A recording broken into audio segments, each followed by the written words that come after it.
Alrighty kids, welcome back to another episode of Bottle Cap Science. Today's topic will be on scientific discoveries of today. An atom is a basic unit of matter. Albert Einstein was the first person to show a way to prove the existence of atoms using an ordinary microscope. Early in the 20th century, the structure of the atom was discovered. It is made of even smaller pieces called subatomic particles, notably the proton, neutron, and electron. However, experiments conducted in the second half of the century with inventions called atom smashers or particle accelerators revealed that the subatomic structure of the atom was much more complex. The atom smasher can take a particle and accelerate its speed close to the speed of light and collide it with an atom, enabling its parts to be further discovered, a way that it is impossible under microscopic lenses. Atoms may be tiny, but they are indeed powerful. Did you ever wonder how mushroom clouds are formed after giant nuclear explosions? Stay tuned after this break.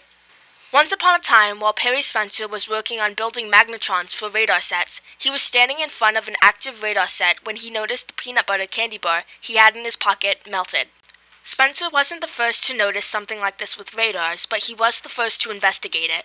The latest all-in-one must-have that's 10 times better than the stove. The first ever commercially produced microwave oven, radar range. Quality and price all in one. Are you getting tired of oat milk cookies? Or sugar cookies? Or maybe just plain old cookies? Well, if it weren't for Ruth Wakefield, the world may have never tasted these sweet delights. What are those?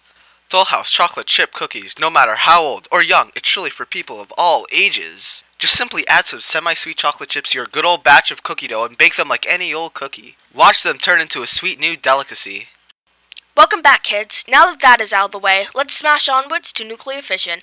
At the Kaiser Wilhelm Institute for Chemistry in Berlin, 3 German scientists study atoms in their laboratories. These chemists were Otto Hahn, Lise Meitner, and Fritz Strassmann. This experiment was set up throughout 3 different rooms, them being the irradiation room, a chemistry laboratory, and a measuring room. In the irradiation room, a sample of uranium was irradiated by a neutron. The process was sealed in paraffin blocks to slow it down. It was then discovered that nuclear fission had occurred. So you may be asking, then, what exactly is nuclear fission? Well, it's a nuclear reaction in which the nucleus of a heavy atom splits into 2 fragments.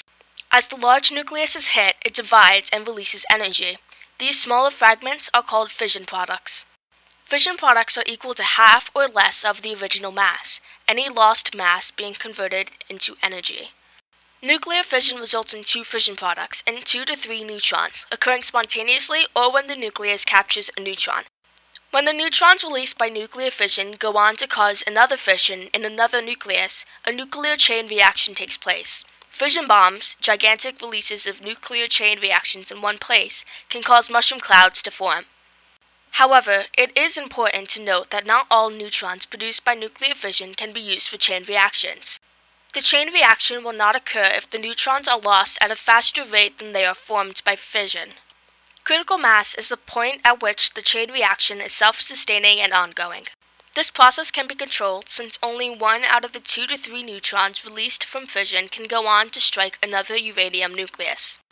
Neutron-absorbing elements like boron or cadmium are capable of controlling the amount of free neutrons there are in a space.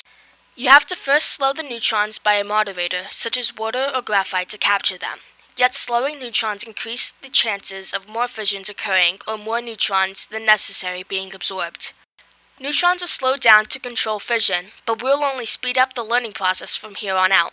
We'll be back after a few words from our sponsors. Have you ever had a sickness that felt like it would last forever? Well, you're just in luck. We're introducing to you a product fresh out of laboratories, benzyl penicillin, more commonly referred to as penicillin G. It can be used for wounds, nose, throat, nasal sinuses, respiratory tract, and middle ear infections. Take the medicine through daily doses of pills or injections, whatever floats your boat. It can be used to fight against pneumonia, syphilis, or meningitis. Talk about your steal for a deal. Go to your local pharmacist for a discount code if you use the following code, 1300135. Minor side effects include hypersensitivity, fevers, joint pains, and rashes. Are scissors not enough to remove hair? Then why don't you buy a razor? Gillette razors themselves are inexpensive, while the double-edged blades that will last you for 50 shaves without having to sharpen them. It only costs $5 for a complete set. The razors are triple silver plated, have 12-thin flexible, highly tempered, and keen blades that require no honing. What a deal! To get our 30-day free trial offer, order our booklet. Remember, shaving without stropping is the only way to go. Did you cut yourself while shaving or need something to cover up a small scratch?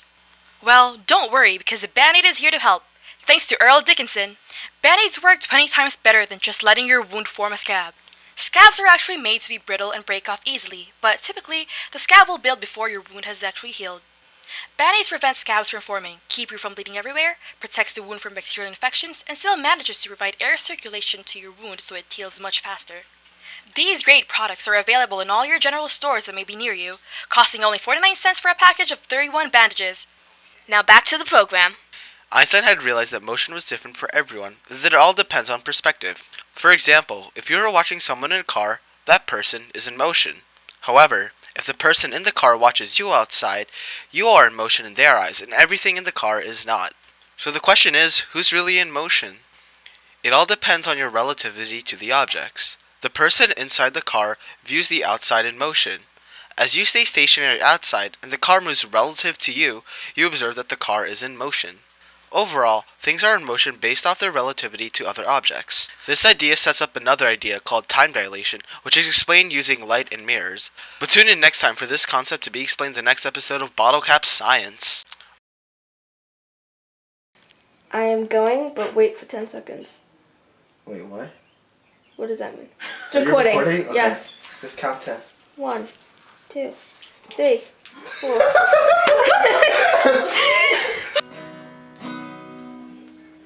Just keep strong.